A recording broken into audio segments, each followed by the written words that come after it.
নমস্কার বন্ধুরা, আপনারা দেখছেন রিপোর্টার বাংলা। তো যে ভিডিওটা আমি আপনাদের দেখাবো, আগে আপনারা ভিডিওটা দেখুন, তারপরে আপনাদের আমি বিস্তারিত বলছি।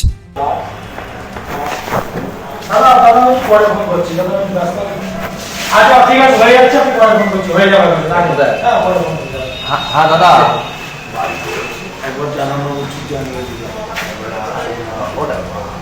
ওটা কাটাবাড়ি শাকগুলির নামে।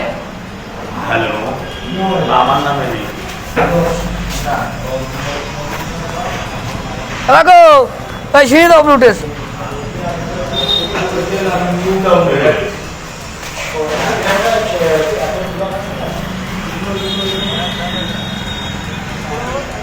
ওপরে ওপরে ওপরে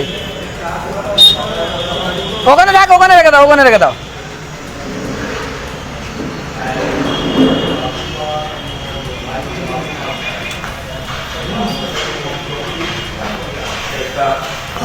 আর ছিল এই পোশাকে আমার মিসকল, মানে এরাম হচ্ছে যে চোর পুলিশ খেলা হচ্ছে।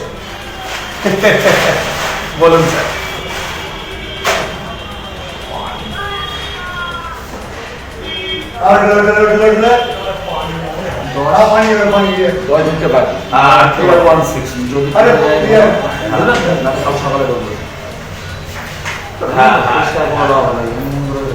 ওটা কোন মডেল নেবে, ওর অনেকগুলো মডেল আছে।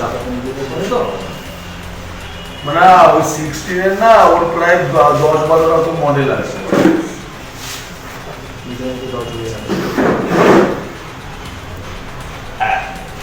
একদম তাই, একদম তাই। উনি কবে আসবেন, কবে?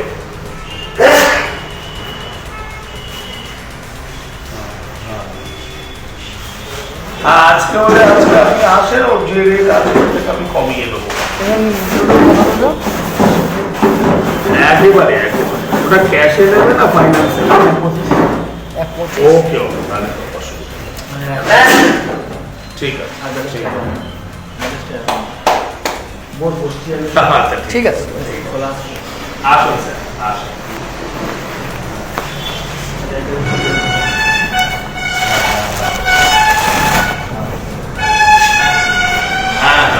নিশ্চয়ই যাবেন। না না, ঠিক আছে স্যার, আমি জানি। ঠিক আছে।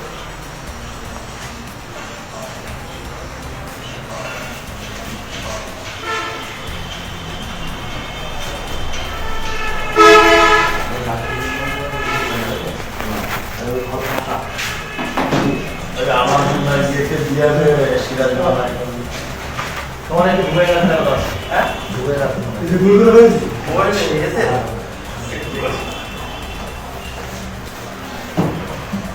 নতুন ক্যালকুলেটর নিয়ে অক্সিজেন আর ঘড়িও আছে। বলো বলো, ফিসটা দেওয়া আছে না? তো ভিডিওতে যাকে দেখতে পাচ্ছেন, টেবিলে সাজানো রয়েছে প্রচুর টাকা, এবং ওপাশে যিনি বসে রয়েছেন মানে টাকার পেছনে, তিনি হচ্ছেন বারাসাত এক পঞ্চায়েত সমিতির সহসভাপতি। নাম হচ্ছে গিয়াসউদ্দিন মণ্ডল। নামটা শুনতে আরেকবার বলছি, গিয়াসউদ্দিন মণ্ডল। মানে যতদিন এই ভারতবর্ষে বা এই পশ্চিমবঙ্গে এই গিয়াসউদ্দিন মণ্ডল, লাইটার মণ্ডল, ওভেন মণ্ডল, মানে এরকম প্রচুর মানুষ এনাদেরই। তো যতদিন থাকবে ততদিন কিন্তু এই ভারতবর্ষের অবস্থা মানে খারাপ থেকে আরও খারাপের দিকে যাবে। তো তিনি বলছেন যে এটা নাকি 2002 সালের ভিডিও, জমি কেনা বেচার ক্যাশ টাকা গোনা হচ্ছে। যদি আমি সেটা মেনেও নিই, তো ভারতবর্ষের আইন অনুযায়ী এইভাবে এত টাকা কিন্তু লেনদেন বেআইনি। সেটা কি কিন্তু উনি জানেন?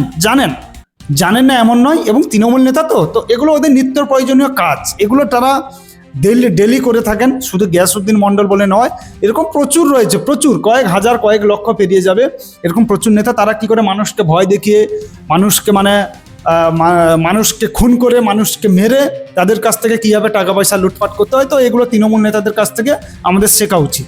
তো এটাই আপনাদের দেখাতে চাইছি যে পশ্চিমবঙ্গে যত ভোট এগিয়ে আসবে, এইরকমভাবে কিন্তু প্রচুর টাকা লেনদেন করবে তৃণমূল কংগ্রেসের। মানে তৃণমূল কংগ্রেসের যারা চামচারা রয়েছে, এবং উপর মহল পর্যন্ত তো যাবে, টাকা তো আর নিচে পড়ে থাকে না, টাকা উপর তোলা পর্যন্ত যায়। তো এটাই হচ্ছে বর্তমান দিনের মানে তৃণমূল কংগ্রেসের ভবিষ্যৎ, যে মানুষকে ভয় দেখাও, তাদের কাছ থেকে টাকা নাও। টাকা কিন্তু কেউ এমনি দিতে চায় না, মানুষকে ভয় দেখিয়ে এই তোমাকে এখান থেকে তুলে দেবো, তোমার ওই জায়গা আমি এ করে দেবো, সেই করে দেবো, তোমার গাড়ি আমি আটকে দেবো। তো এরকম বিভিন্নভাবে ভয় দেখিয়ে কিন্তু সাধারণ মানুষের কাছ থেকে এরা টাকাগুলো লুটে নেয়। তো এটাই হচ্ছে তৃণমূল কংগ্রেসের ভবিষ্যৎ, এবং তারা চেষ্টা করছে কীভাবে 2026-এর ভোটে এইভাবে মানুষকে ভয় দেখিয়ে টাকা নিয়ে দলের মধ্যে টাকা খাইয়ে কীভাবে মানুষের সর্বনাশ করা যায় সেই বিষয়ে কিন্তু তৃণমূল কংগ্রেস এক ধাপ এগিয়ে যাচ্ছে। যাই হোক, যদি আপনাদের কিছু বলার থাকে অবশ্যই কমেন্ট করে বলবেন। সবাই ভালো থাকবেন, সুস্থ থাকবেন।